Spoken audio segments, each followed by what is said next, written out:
Hey everybody, it's a new patch and new season time for Halo Wars 2. It's been a little while now, quite a few months, but MCC Reach has finished, so it seems they're at least coming down back for a little bit of the game. We can only hope that they'll continue, but no promises for now. But yeah, so we got a new patch, we got a new season, and we also got new servers. So if you get any like kind of lag, teething troubles, then that's probably why. Hopefully that should be sorted out soon, but obviously I don't know when. Go moon at 343 for that.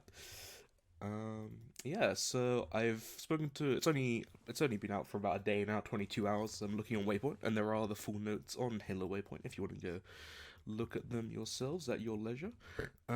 Yeah, so I've played a little bit, but obviously you can't really tell how things are gonna stand out with this early on. So me and people have been talking about it, like having ideas, but it will be a while till the meta kind of shakes itself out. So you take that with a grain of salt. These are just initial ideas, might come to pass, might not.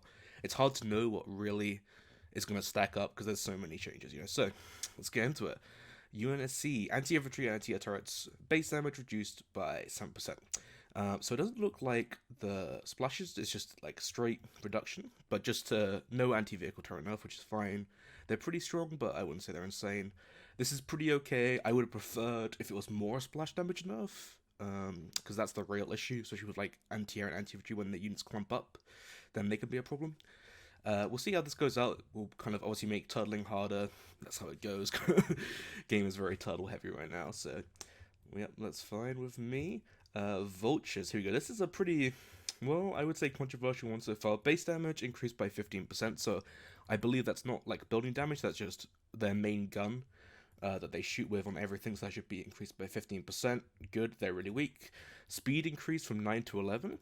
That's kind of insane to me because that's the one thing about vultures is that they are slow. They are air units. I mean, 11 isn't that fast. I think Marines are like 12. I think Banshees are 20 something. So it's still quite a lot slower than everything else. But 11 is going to be speedy, and with any speed buff like Redline 2, Germans Inspired, they should be super speedy. But then the worst part of this, Phoenix missile damage increased by 10%, which is the Y ability.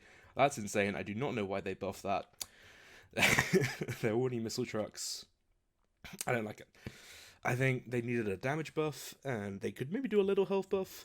I mean, I'm not necessarily against the speed buff. We'll have to see how that plays out. But Phoenix missile damage, I honestly would have preferred if the Y ability was nerfed. But that's that.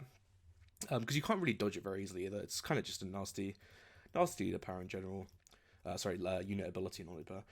But yeah, we'll see how vultures shake out. They are still really expensive in late game, so I don't think it will impact most games, mainly turtles. Turtling as a UNSC versus a UNSC is definitely going to be much harder now because you're not going to be able to stop the vulture army basically. Scorpions damage increased by 10%. Canister shell accuracy improved. I mean, cool, and damage improved on canister shell by 10% as well.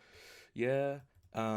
Scorpions are still slow, which can be a little bit of a problem. And I do kind of get that tanks, they're meant to be slow, and kind of get there late game. And when you are there, they're meant to rock and kill everything. Izzy tanks should be absolutely insane now when they're already pretty good, so that'll be pretty fun. I don't. I still. I maybe. I mean, this will be good for teams because teams you can go tanks. Tanks is kind of viable. Um, Whereas in ones, I don't know. We'll have to see. I don't think you'll. I think you'll still mostly be seeing air, like Hornet late game. I might see more text. Isabel, this is definitely a big buff for Isabel because her tanks are obviously already much better, and now they're even better because they're getting 10% damage buff unless they did a bug or something somehow.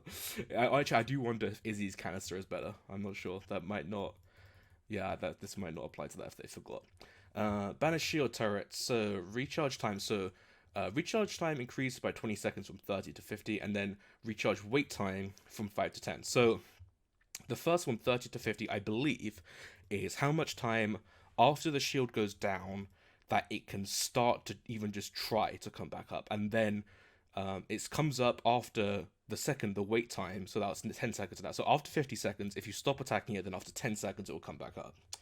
50 seconds I'm fine with. That basically means you've got 50 seconds, you don't have to attack the base at all, and it won't come back up. Honestly, I would like to see it more than 10 seconds, maybe more like 50 or 20. Um, because it's if you just forget and the shield comes up, it's just, you've lost the fight. It's frustrating, it's annoying, and I think it's only the main that you can attack, so it's just bleh. And I mean, the big problem this doesn't fix, of course, is shield juggling, which is where you recycle your shield gen and build another one, and then it always comes up. I know they would need to code some fix for that, but that's what we really need, because that's the real problem, I would say. But I mean, this is better than nothing. It's definitely an improvement on pushing banished bases, so it is appreciated. I think there could be more, but there could always be more, you know? We'll have to see how this affects fighting banished bases. Race, Plasma Mortar increased by 15%, Scorching Mortar by 10%, so pretty similar to tanks. I do like this because Wraiths were terrible. There was no reason to go them. You should go Locust over. You should like Locust Reaver over Wraith Reaver pretty much always right now. We'll see how this makes them. I know one thing: Colony's Devastating Host will probably be a lot scarier now, which is nice. I do like that. Tanks should be good in my opinion. I do like tanks. Obviously, we'll just have to see how that plays out, if they're actually better than Locust Reaver now or not. Cutter. So this is down to leader specifics. We've got Jerome, Splash, and then close air support. Health increase by 8% for close air support. I mean, that's nice. They're pretty soft when there's anti-air there. I don't think that's going to be huge, but it's better than nothing. It will make his late game air quite a bit stronger. Just because it will soak up a bit more damage for him, which is always nice. And Jerome getting splash damage, theoretically that should make him do a lot more damage to basically squaded infantry, which is a big problem for him right now. I've heard some problems with this patch applying. We'll see how effective it actually is. But yeah, we've definitely been calling for Jerome to get splash damage for a long time, so we're really happy to see that. Forge, okay, it's this. So Scatterbomb, Telegraph reduced from 1.5 seconds to 1 second. So supposedly, this should help resolve if you know the lag bomb with the Scatterbomb, where basically you can't move your units for like 3 or 4 seconds until it's mostly done, so you're always going to take most of it. Apparently, reducing this from 1.5 seconds to 1 second is meant to fix this. From what I've heard from people who've played, I haven't actually seen this yet myself, but apparently it doesn't help much, because now you only have 1 second to dodge anyway, so yeah, not really a fix. I would rather there was an actual fix, because 1 second is just not a telegraph, I'm sorry. Like, it takes 1 second almost to just select your units. And they've said, like, it's not competitively viable, and honestly, in my opinion, Scatterbomb is probably my second favorite UNSC nuke after EMP Mac. So, yeah, and I would say Scatterbomb is more consistent as well, because they can't move out of it, but we shall see. And then, the Forge's Warthog Tech 3 upgrade, the upgrade to his shield. So once you get the Tech 3 upgrade, the difference in shield between Tech 2 and Tech 3 is reduced by 10%. So the amount you gain is reduced by 10%. That's basically nothing, because it's going to be like, I don't know, like 5%, I don't actually know the numbers, but it'll probably be like about 5% of his total shield on Tech 3. He's still going to be unkillable. Like, if you've seen Forge Tech 3 versus Hunter Squads, you know what I'm talking about. It's not even fair. Yeah, they just need to fix how much damage certain stuff does to Forge, in my opinion. Whether that's giving his own armor type, I don't know. Yeah. Forge Tech 3, lots of Hero Tech 3 is a problem, really. Vehicle drop cooldown, which is the Kodiak drop, increase on 140 to 160. I mean, who cares? Because you can just go Scatterbomb 2 and wipe armies anyway. Who cares about 2 Kodiaks? And even if you do care, 140 to 160 is not much for 2 veteran Kodiaks. I'd rather see about 200, at least 180 for 3 minutes. But whatever, it's better than it was before, because 2 minutes was insane. And Grizzly build time reduced from 48 to 43 seconds. Woo, completely pointless, because no one builds Grizzlies, because they're too expensive, they're too slow, and they don't do enough damage. But yeah, not much Grizzly love in this patch. But Forge is still really strong, so I'm fine with that for now. Here we go, and it's yes. So Sentinel spawned with Sentinel beacon damage reduced by 10%, and that is not much. Siege is still going to be horrible to deal with. It still stays around forever. There's still, once you get Sentinel Synergy, there's 2 Sentinels spawned each time. Yep, everyone that I've spoken to, I've just said, yeah, it's still terrible.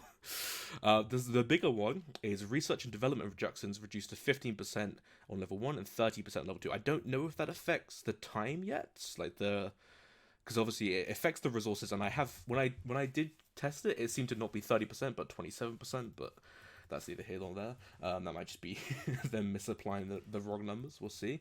Yeah, I haven't tested just yet, which we will have to do to see if it's the time, because the time is quite a big factor.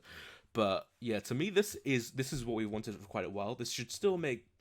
This is why I would personally say it's the perfect numbers, 50 and 30, because it gives you that advantage. So this should really hurt her Tech 2 transition a lot, because normally as Anders you want to get like straight away the Douglas rocket upgrade, you want to get combat tech marines, you want to get dispersion of the flames, and you want to get infantry upgrades. That's normally what you do, and this is basically, if you think about it, it's going from 50% of the cost to 70% of the cost, so it's almost 50% more compared to what it was, which is like going to really delay your Tech 2 transition, and it's going to delay your Tech 1 because obviously you have to spend a little bit more to get your like grenade thrower and your hero upgrade. So they talk about like tier 3 specifically. I don't think that's the issue. I think it's tier 2. But then again, 343, I mean, they obviously know more about this game than me. Let's see. There we go, Serena. This is just sad. Serena Crytek advances chill rate reduced by 50% for Kodiak shots. Yeah, it was busted. Serena Kodiaks were too good, but no love for anything. No Frostraven buff. Yeah, it's rough. Poor Serena. She has a rough time, I'm not gonna lie. Yeah, so now she's just worse, basically, straight up. Her Kodiaks are nowhere near as effective as what they used to be, which was kind of one of her only saving graces. Yeah, I mean, I think they made the right shot. I don't know if right cool. I don't know if 50% is the right number, but yeah, I mean, mostly people would say they were sad that she didn't get a buff at the same time, but that's what you get. Okay, Pavium, here we go. This is spicy. So Pavium paint target, which is his Y ability, actually slows units, which is, I mean, they bugged it in the last patch, and now it's back, and that means he has his combo back. He can use his Rain of Fire and his leader to destroy everything. I have heard that there's problems with like the percentage. I think like at least one of them isn't properly applying. I don't know. That's that'll probably be fixed sooner or later. Well, I say that. I mean, they didn't fix his slow ability for 7 months, but I need to do a little bit more to that. And other thing as well is mega turrets are going from 150 cost escalation, so each new one you have to spend 150 more, to now you have to spend 200 more on each resource, which, I mean, it's a bit punishing, but honestly, like, in a realistic game, you're never getting more than like 4 or 5 mega turrets at a time, so it's like, what, like 250 each of extra one? Like, you're Pavium, you don't care about that. You shouldn't be going mega turrets early anyway. They're a late game leader pass, so that's fine. I mean, I'm sure that will help like you guys who are not that experienced in the game out, so you don't have to deal with quite as many of them, or at least they won't have as many units to support them. So that's Pavium. On to Voridus. Yeah, he basically got a bunch of Grenadier buffs. I'm not going to go into the specific numbers, it doesn't really matter. Basically, Grenadiers are better. They're meant to pick up less Siphon. I've heard in testing that they still pick up the same amount of Siphon, but or the same amount of goo when they Siphon with their Y ability. But the Y ability is buffed. They've been buffed. Everything's buffed about them. They still cost 230 supplies. You still are probably only going to use them when you've dropped. Like I uploaded a video recently where I tried to go there and they just don't work. They are though now meant to do a lot more versus scouts and vehicles. So I mean, particularly scouts is what you care about there, because that's what they're actually fighting, and that could be interesting. I do wonder certain banished leaders, because obviously you can't go suicide grunts versus them, because once they kill one of the grenadiers, the other one explodes and kills the rest of the suicide grunt squad. And if they're really good versus choppers, it could be interesting.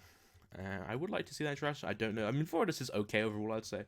And yeah, and then his rates are also buffed by 15% for the Scorch Mortar, which is the same as regular Wraith, so better race for everybody. Woo woo.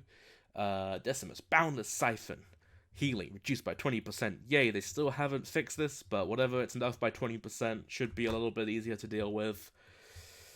I wish they'd done a bit more, but we shall see if this is enough. It's at least something, it's a step in the right direction. People are still going to hate Decimus Banshees, especially with UNSC anti-air turret nerfs. I don't really know what to say. Anti-air turrets and nerfs and no Wolverine buffs. This is going to be painful for Threes players that don't know how to deal with Banshees. Whatever. It's what it is. At least they're easier. Like, Wolverine should be more effective versus the Noun Reavers as well, obviously. But I think this affects Wolverines more because they have less instantaneous damage. Yap. This is pretty good. So his mines, his turret drop, and his unit drop grunts from above all got cooldown increases, which is very good. They've had like 2, or I think this is the second cooldown increase for all these leader powers. So imagine what Yap was on release. Insane.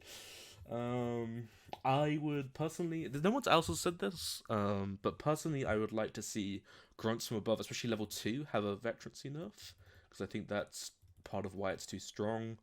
Um, surprise party and turret drop. Honestly, I mean, I'm tempted to say removed sun from the turret drop because it's still, even though it's a cooldown nerf, like you still get to wipe like half of people's army for so cheap, and that's basically what I'm seeing people saying. But yeah, it's cooldown nerf. That's better than nothing. He's getting enough. Methane party drop area increased.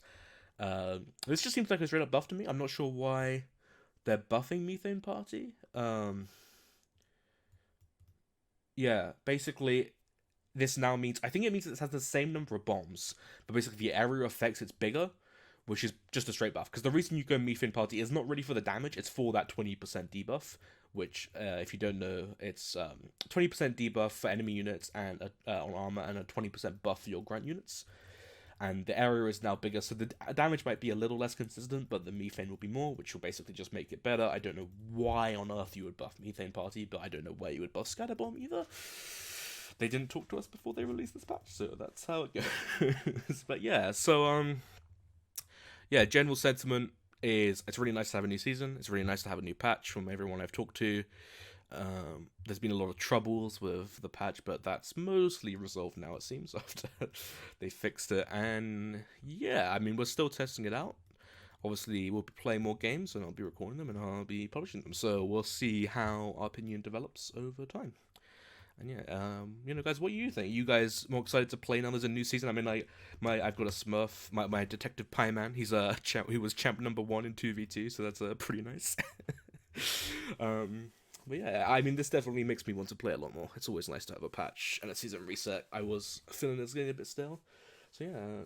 Comment down below with and I'll be there. I'm discussing now. You can discuss in the Discord. Anyways, good. Hey, well, here we go.